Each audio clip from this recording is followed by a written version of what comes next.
what you're given, that's how we live it. Don't be mad at the system, it's simply how we've existed. I hear a lot of people talking like they politicians and choose to be an accountant because it's safe in a business. Not because they want to do it, just because they heard it pays, and who the fuck wants to be... Incredibly important. This guy may have won the Revolutionary War. James Armistead was his name. How did he win the Revolutionary War? Double spy. I'm going to let David tell the story here in a minute, but basically the Brits thought that he was spying for them, but he was spying for General Washington. He'd give the Brits bad intel and reveal the good critical information to General Washington. Did you know this story? Why?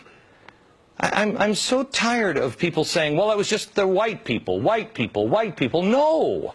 No. Why are we intentionally leaving others out? There are black founders in history. If I ask the audience, when did America have its first African-American judge? What year would you say? Anybody? Take a guess. Judge. 1860s? Anybody? 1770. Amy, is that just a wild guess? No, not. I wasn't sure exactly, but I think it's about 1770. Tell me. 1768. Wentworth Cheswell, New Hampshire, elected to office in New Hampshire. He was reelected for the next 49 years, held 8 different political positions. Really cool story about him is we all know that Paul Revere made his midnight ride. We also know he wasn't the only guy riding that night. Another guy riding, Wentworth Cheswell, black and white riding. Now, how is it possible? Did you know that we had an African-American ride to say the British are coming, the British are coming? Amy did.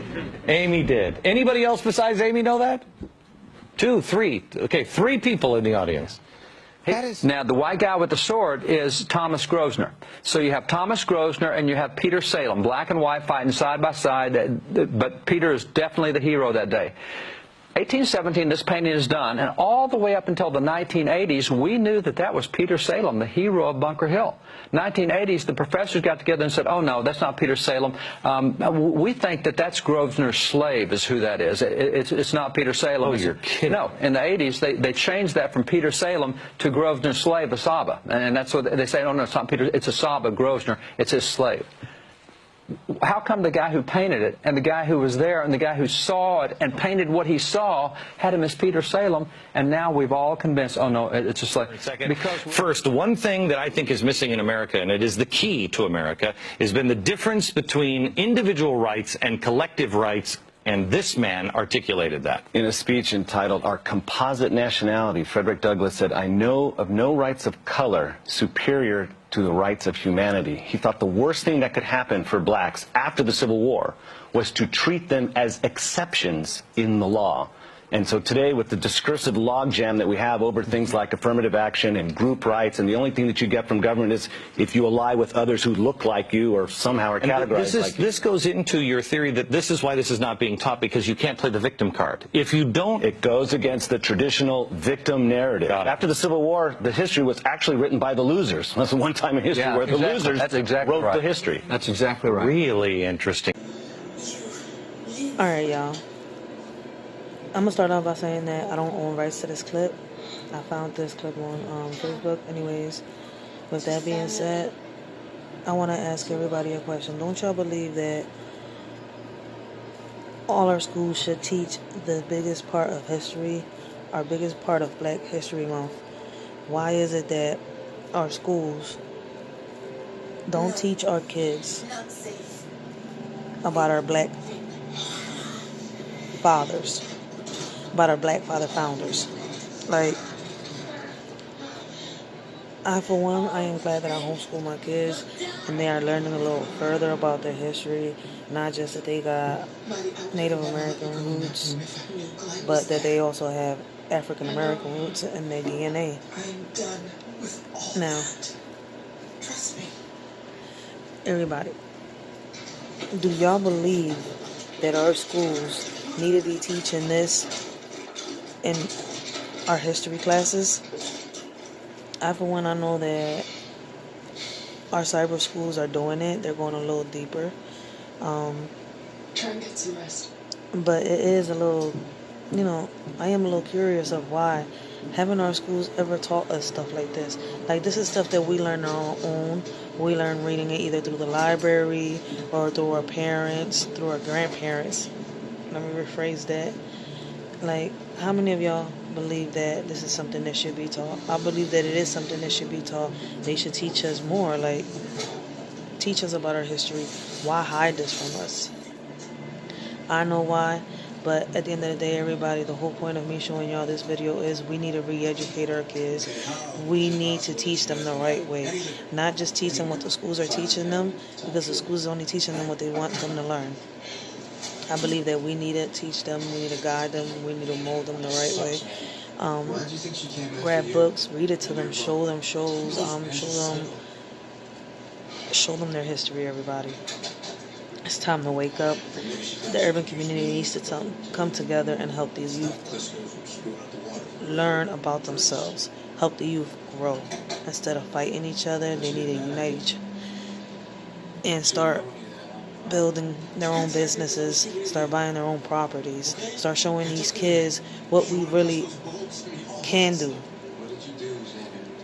I mean, everybody, leave your comments at the bottom of the leave your comments down at the bottom. Let me know what y'all think. Do y'all believe the same? Do y'all believe that our schools should be teaching this stuff? How many of y'all know about our black fathers? I think that Black History should be every month, all year round. We should celebrate our roots every day, not just 1 month, but 28 days. How many of y'all agree with me? Let me know what y'all think. Let's spread this message. Everybody, we should come together in the urban community and stop fighting each other. Let's teach our kids the right way. So everyone, please hit that subscribe button, share my video, and stay tuned for my next live on my other YouTube channel, Racheal Santiago. I can't go live on this channel for another 2 months due to the strike that I got for no reason. Show y'all shorty some love. Help me spread my message. Help me start my organization. Let's help the youth. Let's help these kids come up. Let's show them that there's somebody out here that care. I want to open these programs up for our kids. I want to help them. I want to show them more. I mean, I want to be able to get these books so they can learn more about their history. Like, everybody, let's come together. Hit that subscribe button. Leave y'all comments. Share my videos.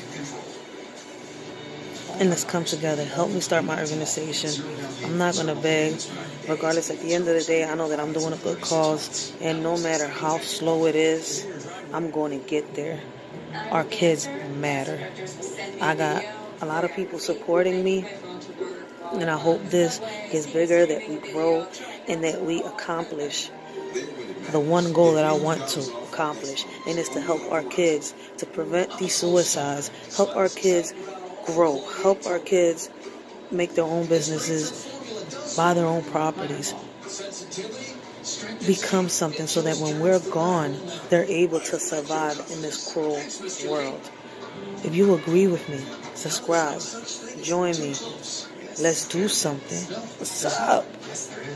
What you're given, that's how we live it. Don't be mad at the system, it's simply how we've existed. I hear a lot of people talking like they politicians and choose to be an accountant because it's safe in a business. Not because they want to do it, just because they heard it pays.